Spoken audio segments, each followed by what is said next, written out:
જય માતાજી friends, welcome back to વાઘીલાસ ખાના ખજાના. આજે હું તમારી સાથે શેર કરીશ સાબુદાણાના પાપડ બનાવવાની રેસીપી. તો એકદમ કલરફુલ આ પાપડ બનીને રેડી થાય છે, વધારે ટાઈમ પણ નથી લાગતો. અને જ્યારે આ પાપડ તમે ફ્રાય કરો તો તેની સાઇઝથી બમણા થઈ જાય છે. તો તમને જો મારી રેસીપીઓ ગમતી હોય અને તમે હજુ સુધી ચેનલને સબસ્ક્રાઈબ ના કરી હોય તો પ્લીઝ ચેનલને જરૂરથી સબસ્ક્રાઈબ કરી લેજો. લાઈક, કોમેન્ટ અને શેર જરૂરથી કરજો. તો ચાલો શરૂ કરીએ સાબુદાણાના પાપડની રેસીપી. તો તેના માટે સૌથી પહેલાં મેં અહીંયા એક બાઉલ ભરીને સાબુદાણા લીધા છે. તમે નાના મોટા કોઈ પણ સાબુદાણાનો ઉપયોગ આ રેસીપીમાં કરી શકો છો. હવે આ સાબુદાણાને મિક્સર જારમાં એડ કરીશું અને તેનો એક ફાઇન પાવડર બનાવીને રેડી કરી લેશું. જો તમે સાબુદાણાને થોડા તાપમાં રાખીને તેને પીસો તો એકદમ સારી રીતે પીસાઈ જશે. હવે તેને એક જાડા તળિયાવાળી કઢાઈમાં એડ કરીશું અને તેની અંદર જેનાથી સાબુદાણા લીધા હતા એ જ બાઉલથી 2 બાઉલ ભરીને પહેલાં તો પાણી એડ કરીશું. ધ્યાનમાં એ રાખવું કે તમે જેનાથી સાબુદાણા લો, જે કન્ટેનરથી, કપ કે પછી બાઉલથી, તેનાથી જ તમારે પાણી એડ કરવાનું છે. તો અહીંયા મેં પહેલાં 2 બાઉલ ભરીને પાણી એડ કર્યું છે અને હવે હું અહીંયા ત્રીજું બાઉલ પણ પાણી એડ કરી રહી છું. પાણી અહીંયા જે પ્રમાણે તમે સાબુદાણા લો તેનાથી બમણું પાણી એડ કરવાનું છે. તો થોડું થોડું પાણી એડ કરવાનું, જેથી પાણીના લીધે જે આપણું આ બેટર છે એ વધારે પાતળું ના થઈ જાય. એટલા માટે જેમ જેમ જરૂર લાગે તેમ તેમ પાણી એડ કરતા રહેવાનું. હવે ગેસ પર મૂકી દઈશું અને ગેસની ફ્લેમ અહીંયા મેં હાઈ જ રાખી છે અને તેને સતત ચલાવતા રહીશું, જેથી તળિયે ચોંટે નહીં એટલા માટે. તો જેમ જેમ આ બેટર બોઇલ થવા માંડશે તેમ તેમ થોડું ગાઢું થવા માંડશે. તો અહીંયા મેં ચોથું બાઉલ પણ પાણી એડ કર્યું છે અને થોડું ગરમ પાણી એડ કર્યું છે. હવે મેં ગેસ પર મૂક્યા પછી તમે રૂમ ટેમ્પરેચરવાળું પણ પાણી એડ કરી શકો છો. હવે પાછું તેને સતત ચલાવતા રહેવાનું. આપણને લાગે જેમ જેમ તેમ આની અંદર આપણે પાણી એડ કરતા રહેવાનું. આ બેટર છે એ એકદમ સરસ ટ્રાન્સફરન્સ ના થઈ જાય ત્યાં સુધી આપણે તેને કૂક કરવાનું છે.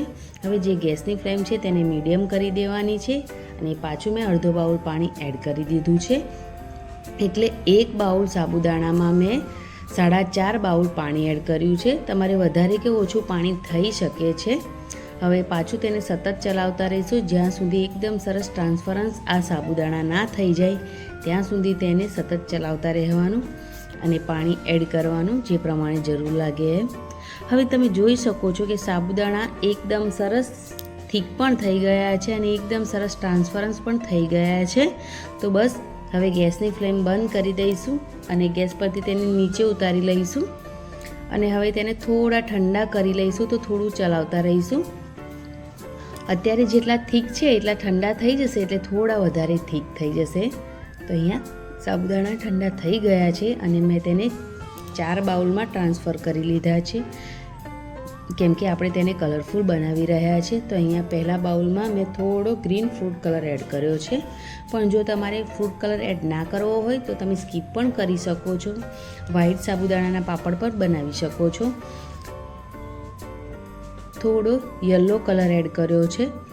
જો તમારે ફૂડ કલર ના વાપરવો હોય અને તો પણ કલરફુલ બનાવવા હોય તો તમે હળદર, બીટનો જ્યુસ, ધાણાનો જ્યુસ એ એડ કરીને પણ કલરફુલ પાપડ બનાવી શકો છો. તો અહીંયા મેં ગ્રીન, વ્હાઈટ, યલો અને ઓરેન્જ ફૂડ કલર એડ કર્યો છે. હવે આપણે તેમાંથી પાપડ બનાવી લઈશું.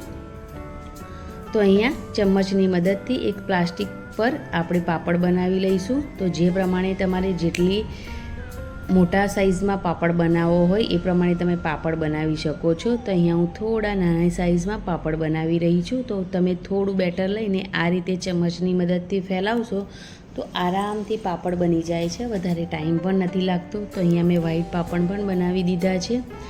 આ પાપડ તાપમાં તમે 1 દિવસમાં પણ સૂકવી શકો છો, પણ જો તમે ઘરમાં પંખા નીચે સૂકવશો તો 2 દિવસમાં આ પાપડ એકદમ સરસ સુકાઈ જશે.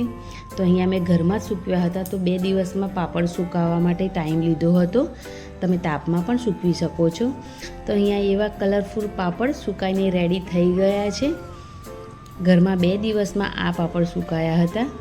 તો અહીંયા બધા જ કલરના પાપડ એકદમ સરસ સુકાઈ અને રેડી થઈ ગયા છે. તો દેખાવે પણ ખૂબ જ સુંદર લાગી રહ્યા છે. એકદમ કલરફુલ પાપડ છે અને અત્યારે સુકાતા જેની સાઇઝ છે, જ્યારે તમે આ પાપડને ફ્રાય કરશો તો આ પાપડ ડબલ થઈ જશે તેની સાઇઝ. તમે જોઈ શકો છો કે પાપડ જ્યારે ફ્રાય કરે તો કેટલા ડબલ થઈ જાય છે. અને આ પાપડ બનાવતી વખતે તમે મીઠું એડ પણ કરી શકો છો અથવા તો ઉપર પણ મીઠું લઈ શકો છો. ઉપવાસમાં પણ આ પાપડ તમે ખાઈ શકો છો. જેના દાંત ના હોય એ પણ આ પાપડ ખાઈ શકે છે. એટલા એકદમ સરસ આ પાપડ બને છે. તો તમે જોઈ શકો છો કે ફ્રાય કર્યા પછી કેટલા મોટા પાપડ થઈ ગયા છે અને એકદમ સરસ ભૂક્કો પણ થઈ જાય છે આ પાપડ. હું તમને તોડીને પણ બતાવી રહી છું. તો છે ને એકદમ ઇઝી. તો મારી યુટ્યુબ ફેમિલી, તમને જો મારી આજની આ રેસીપી પાપડની પસંદ આવી હોય તો પ્લીઝ મારી ચેનલને જરૂરથી સબસ્ક્રાઈબ કરજો. અને વિડીયો જોતાં પહેલાં આ કલરફુલ પાપડ જોઈને એક લાઇક જરૂરથી કરજો. આ વિડીયોને ફ્રેન્ડ્સ અને ફેમિલી મેમ્બરમાં પ્લીઝ વધારે ને વધારે શેર કરજો. રેસીપી ટ્રાય કરો અથવા તો તમને આ રેસીપી પસંદ આવે તો પ્લીઝ કોમેન્ટ કરજો. Thanks for watching. Bye bye. Take care. જય માતાજી. જય શ્રી કૃષ્ણ.